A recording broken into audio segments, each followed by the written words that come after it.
আসসালামু আলাইকুম। This is Alamgir Apu from future group Nabiganj. আজ আমি আপনাদেরকে দেখাবো কিভাবে আইএলটিএস লিসনিং এ আপনার কাঙ্ক্ষিত স্কোর পেতে পারেন। এখানে অনেকগুলো স্টেপ আছে। আপনি যদি স্টেপগুলো ফলো করেন অবশ্যই আপনি আপনার কাঙ্ক্ষিত স্কোর পেতে পারেন। First step, read the question first. আপনাকে কোয়েশ্চন ভালো করে পড়তে হবে। কোয়েশ্চন পড়ার পরে আপনি থিঙ্ক করতে পারবেন এখানে কি ধরনের ওয়ার্ড আনসার হতে পারে। যেমন হচ্ছে এখানে আনসার হতে পারে noun, adjective, verb, time, day, place related word হতে পারে আনসার। তো আপনাকে ফার্স্ট অফ অল আপনাকে থিঙ্ক করতে হবে এখানে কি ধরনের আনসার হতে পারে। সেকেন্ড হচ্ছে predict the answer. Predict the answer সবচেয়ে ইম্পর্টেন্ট, কারণ আপনি যখন একটা কোশ্চেন করবেন তারপরে আপনি গেস করবেন এখানে কি ধরনের আনসার হতে পারে। যেমন আমি আপনাকে একটা এক্সাম্পল দিই, the meeting will be held on.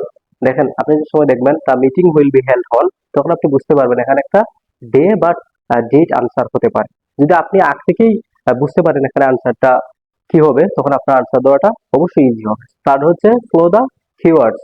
Keywords সবচেয়ে ইম্পর্টেন্ট, কারণ হচ্ছে আপনি যে কিওয়ার্ড গুলো দাগাবেন তার সিনোনিম বা প্যারাফ্রেজ করে আপনাকে অডিও স্ক্রিপ্টে আপনি শুনবেন।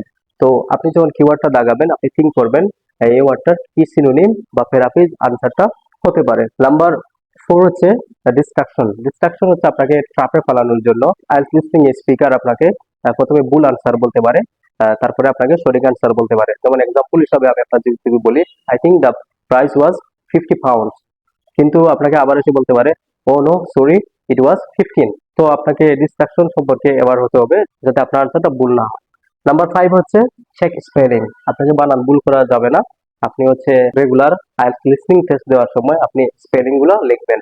আহ, যেমন হচ্ছে নাম্বারস, ডেট, মান্থ, আদার্স যে প্লেস রিলেটেড ভোকেব গুলো আছে, আপনি এ ধরনের ভোকেব গুলো যদি রেগুলার প্র্যাকটিস করেন অবশ্যই আপনার স্পেলিং গুলো ঠিক হয়ে যাবে।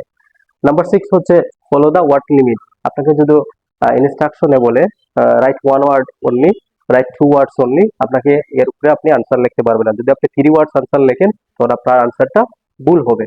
নাম্বার 7 হচ্ছে অ্যাকসেন্ট ফ্যামিলিয়ারিটি। এটা সবচেয়ে ইম্পর্টেন্ট, কারণ আইএলটিএস টেস্টে আপনার লিসনিং টেস্টে হচ্ছে UK, Canada and Australian listening গুলো প্লে করা, বাট আমি মনে করি আপনি যদি ব্রিটিশ অ্যাকসেন্ট শুনেন তখন আপনার আনসার ধরা ইজি হবে। নাম্বার 8 হচ্ছে ফার্স্ট কনসেন্ট্রেশন।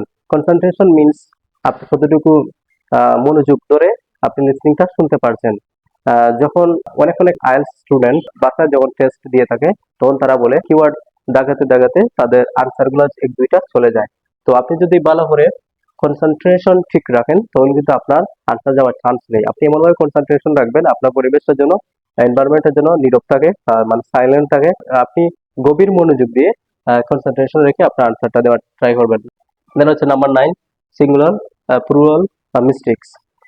ধরুন হচ্ছে আপনাকে আনসারে বলছে বুক, আপনি আনসার লিখছেন বুক, তখন কিন্তু আপনার আনসারটা ভুল হবে।